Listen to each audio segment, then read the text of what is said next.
Good morning, Ovidalcy Middle School students. This is Mr. Woolley.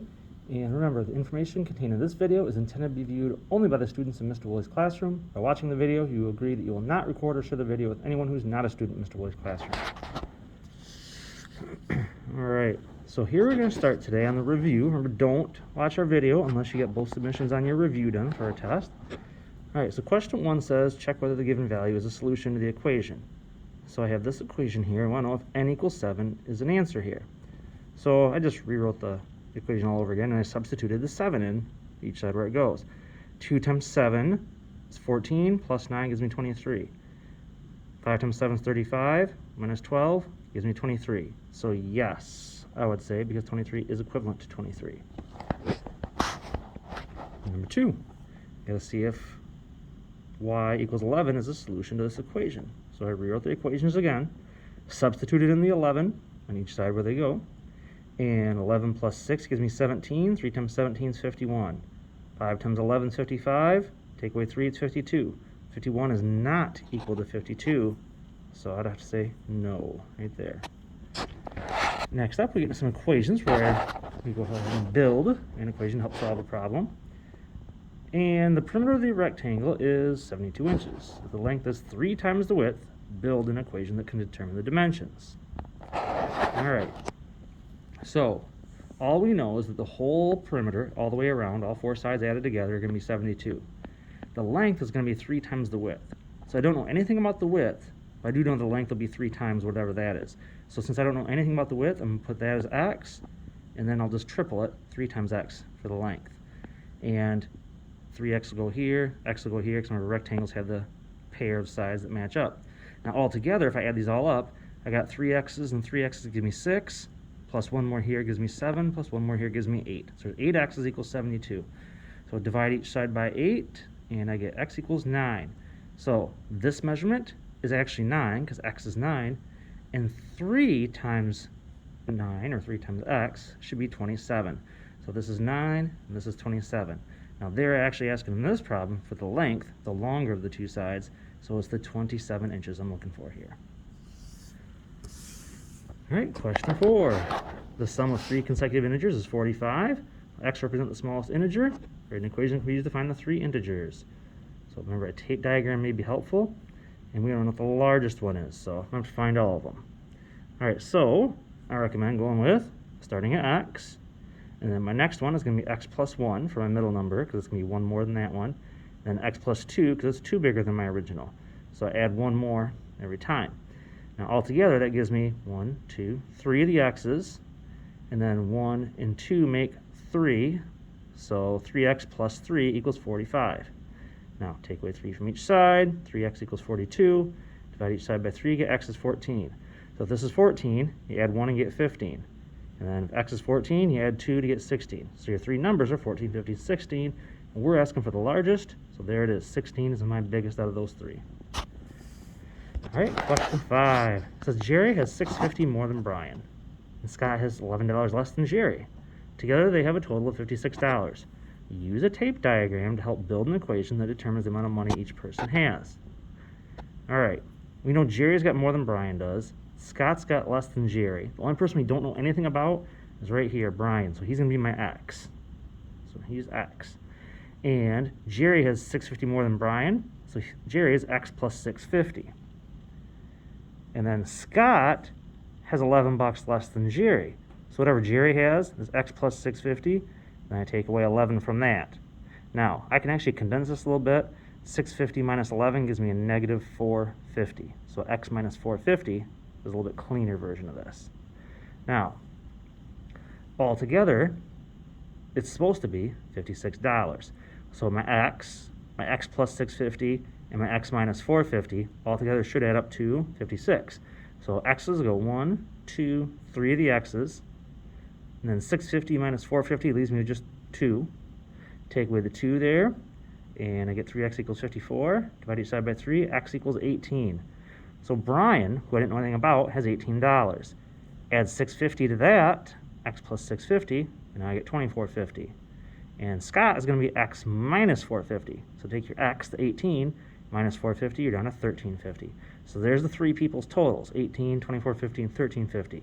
We were asked about Jerry, so there's Jerry's info right there.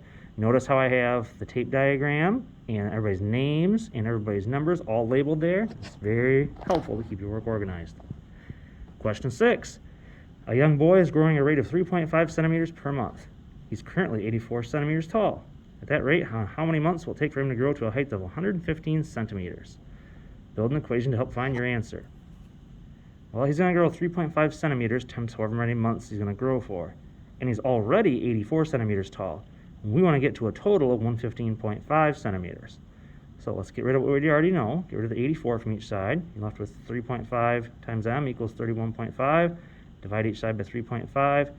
M equals 9. I'll take that boy 9 months to get to that particular height. All right, moving on over to our next set of problems here. We begin some of our angle relationship problems. All right, so we have to find the measure of angle BGC.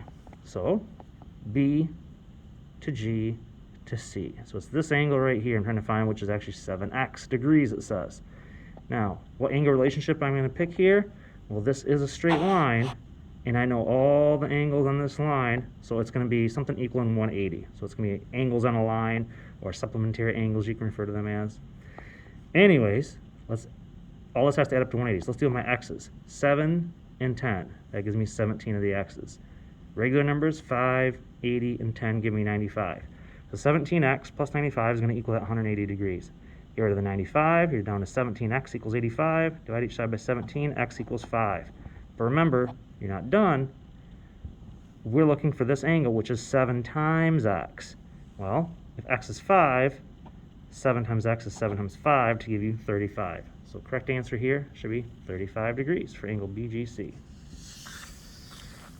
Next up, I'm supposed to find the measure of angle XCY. There's XCY. So it's this angle right here. All right. Now this is a 90-degree angle. So the box indicates 90. These two angles have to add up to 90 degrees. So 3v plus 15 plus the 4v have to equal 90. I can add the v's together. 3.5 plus 4 gives me 7.5 of the v's. Plus 15 equals 90. Get rid of the 15 from each side. And divide each side by 7.5. V equals 10. But remember, I need this, 3.5 times v plus 15. So if it's 3.5v plus 15, that means 3.5 times 10, which is 35, plus 15 gives you 50. So your correct answer here was 50 degrees. All right, next up, number 9. Supposed to find the measure of angle IPJ. Here's angle I, then P, and then J. So I'm trying to find this angle, which is just x, so I don't have to do any playing around with the answer once I'm done. I'm just looking for x. Now on this angle, I went ahead, as you'll notice, I say x plus 23 equals 72. Why is that? Well, if I use my pen to kind of cover this up just a little bit, if I get rid of this line, notice how I have a perfect x. When you have a perfect x, you have vertical angles, which means you're going to have opposite angles are going to be equal to each other. So if I want to visualize this grouping of angles here, all right, and this angle right here and this angle right here are going to be the same thing. Just like this angle right here and this angle right here are the same thing. So 72 and then x plus 23 equal each other. So if I combine these two, they equal this one.